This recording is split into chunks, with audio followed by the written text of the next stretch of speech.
जो परिवारवाद को लेकर के उन्होंने लालू जी को कोसा, राबड़ी जी को कोसा, उसी परिवारवाद के राह पे अब नीतीश जी भी चल रहे हैं। अपराधियों में पुलिस प्रशासन का खौफ घटा है और खास करके अवैध शराब और अवैध बालू माफिया। अध्यक्ष संजय झा जी कहते हैं कि निशांत जी का राजनीति से कोई लेना देना नहीं, राजनीति में 2020 में घूम घूम करके उन्होंने कहा था पढ़ाई लिखाई दवाई।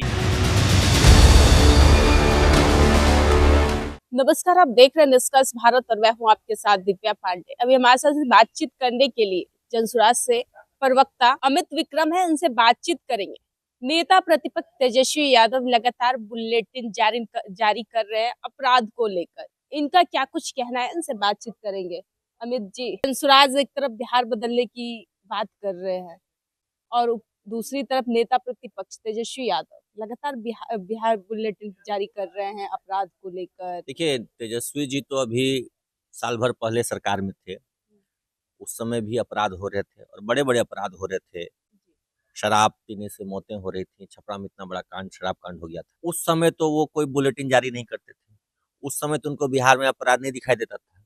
उस समय तो मुख्यमंत्री जी उनको एकदम देवता समान दिखाई दे रहे थे, क्योंकि उनको वो एक लॉलीपॉप थमा दिया गया था कि अगले उत्तराधिकारी आप ही हैं, अगले मुख्यमंत्री आप ही हैं। और आज जब विपक्ष में है तो उनको बिहार में अपराध दिख रहा है। ऐसा नहीं है कि पहले अपराध नहीं हो रहा था और अपराध हो रहा है।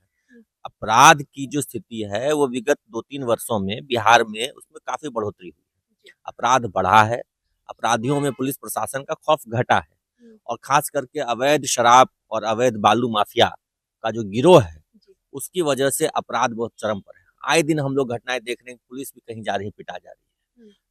पिछले सप्ताह आपने देखा हो कि हाजीपुर में एक महिला दरोगा पिटा गई।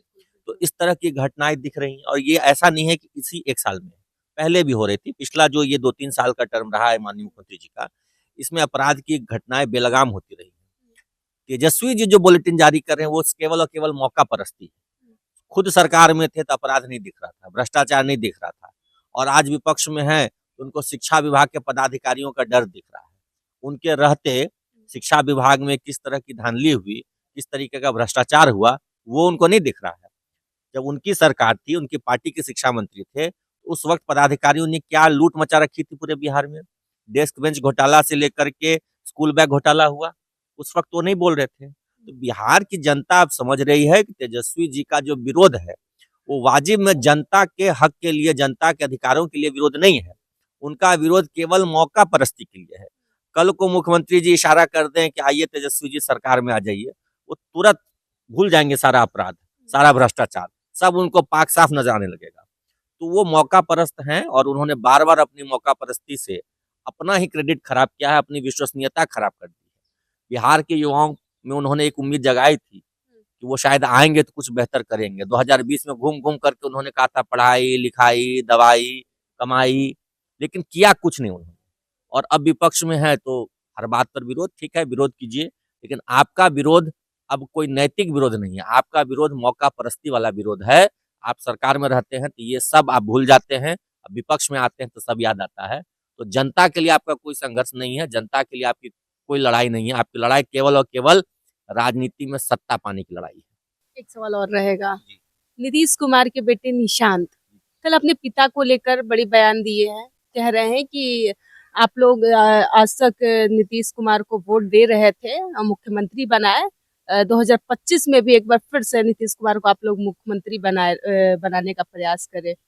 और साथ ही नेता प्रतिपक्ष जिस तरीके से नीतीश कुमार पर लगातार हमलावर थे, अचेत अवस्था, मानसिक स्थिति बिगड़ गई है, तो उसको लेकर भी निशांत ने क्लियर कर दिया कि हमारे पिताजी का मानसिक स्थिति भी ठीक है और पूरी तरह तरीके से वो स्वस्थ भी है। ये निशांत जी अपने पिता के प्रति सम्मान प्रकट कर रहे हैं, प्रेम प्रकट कर रहे हैं, एक पुत्र के तौर पर सही हैं, लेकिन अगर वो राजनीतिक बयानबाजी कर रहे हैं तो उन्हें खुलकर सामने आना चाहिए।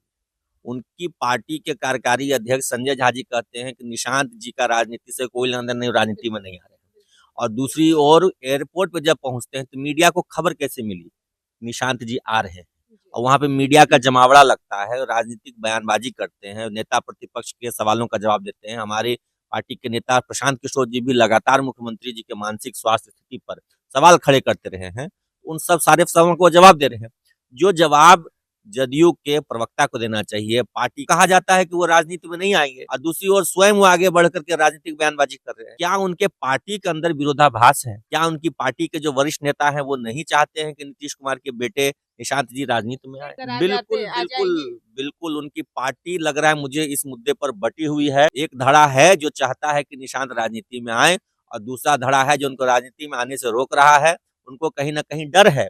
इसी बात से तो उनकी पार्टी की ओर से दो तरफ की बातें आती। और अगर उन्हें अपने फादर के स्वास्थ्य को लेकर के वो इतने चिंतित हैं, तो हमारे नेता प्रशांत किशोर जी तो बार बार कह रहे हैं एक स्वास्थ्य बुलेटिन जारी करवा दें। बड़े बड़े विशेषज्ञ डॉक्टर हैं। कहा कि हमारे पिताजी का स्वास्थ्य बिल्कुल अच्छा है। जो अगर इस तरीके का बयान दे रहे हैं कि हमारे पिताजी की मानसिक स्थिति बिगड़ गई है या फिर अस्वस्थ है, अचेत अवस्था में है, वो प्रशांत किशोर हो या फिर अन्यथा नेता प्रतिपक्ष। देखिए, मैंने कहा ना कि एक पुत्र होने के नाते उनका अपने पिता के प्रति जो है केयरिंग नेचर होना स्वाभाविक है। लेकिन जो राजनीतिक उनके पिता केवल उनके पिता नहीं, बिहार के मुख्यमंत्री हैं। इसलिए उनके स्वास्थ्य की चिंता और जिम्मेदारी केवल उनकी नहीं है, पूरे बिहार वासियों को उनके स्वास्थ्य विभिन्न मौकों पर जिस तरह का उनका व्यवहार है उससे स्पष्ट दिखता है कि वो पूरे होशो हवास में नहीं रहते। और तो और के सुरक्षा कर्मी ही उनको मीडिया से बात करने से रोकते हैं। दिल्ली से निशांत जी लौटे हैं, 2 दिन पहले मुख्यमंत्री जी भी लौटे। मीडिया ने उनसे सवाल किया, वो जवाब देना चाह रहे थे, लेकिन सुरक्षा कर्मियों ने रोक दिया, उनसे जवाब नहीं देने दिया। कई मौकों पर आप देखते होंगे प्रगति यात्रा में रहते हैं तो उनके उप मुख्यमंत्री या जूनियर मंत्री लोग जो है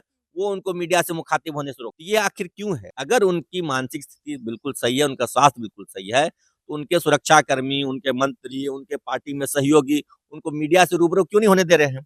क्यों नहीं मुख्यमंत्री जी स्वयं एक प्रेस कॉन्फ्रेंस करें, सभी मीडिया वालों को बैठाएं और सारे सवालों का जवाब दें बेधड़क, जो भी शासन प्रशासन से जुड़े हुआ सवाल है। वो तो कर नहीं रहे हैं। आगे कर दिया अपने बेटे को। अब राजनीति में बेटे को लाना है।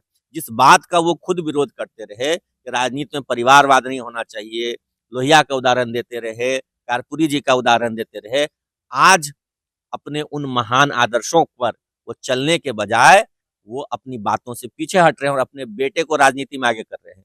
इसी का परिणाम यह है कि अब उनके बेटे आकर के राजनीतिक बयानबाजी कर रहे हैं। स्पष्ट है कि उनकी बेटे को ही अब कमान सौंपनी है। पार्टी में भले उनके इसको लेकर के विरोध है, उस पर पार्टी के वरिष्ठ नेता इसको नहीं चाहते हैं कि निशांत राजनीति में आए, लेकिन दिख तो रहा है कि वो राजनीति में आ रहे हैं। जो परिवारवाद को लेकर के उन्होंने लालू जी को कोसा, राबड़ी जी को कोसा, उसी परिवारवाद की राह पे अब नीतीश जी भी चल रहे हैं। तो दोनों पार्टियां तो बिहार में वही कर रही हैं। बिहार की जनता की उनको कोई चिंता नहीं है। परिवार को कैसे आगे बढ़ाएं, बेटे को राजनीति में कैसे स्थापित करें, इसी में वो दिन रात लगे हुए हैं और इसी क्रम में निशांत जी का वो बयान है। तो आपने सुना हमारे साथ अमित जी थे, इनका क्या कुछ कहना था निशांत को भी लेकर और नेता प्रतिपक्ष जिस तरीके से लगातार बुलेटिन जारी कर रहे हैं क्राइम को लेकर, अपराध को लेकर, उस पर इनकी कड़ी प्रतिक्रिया थी। अब आपका क्या प्रतिक्रिया हमारी कमेंट में जरूर दर्ज कीजिएगा। फिलहाल हमारे साथ बने रहे, धन्यवाद।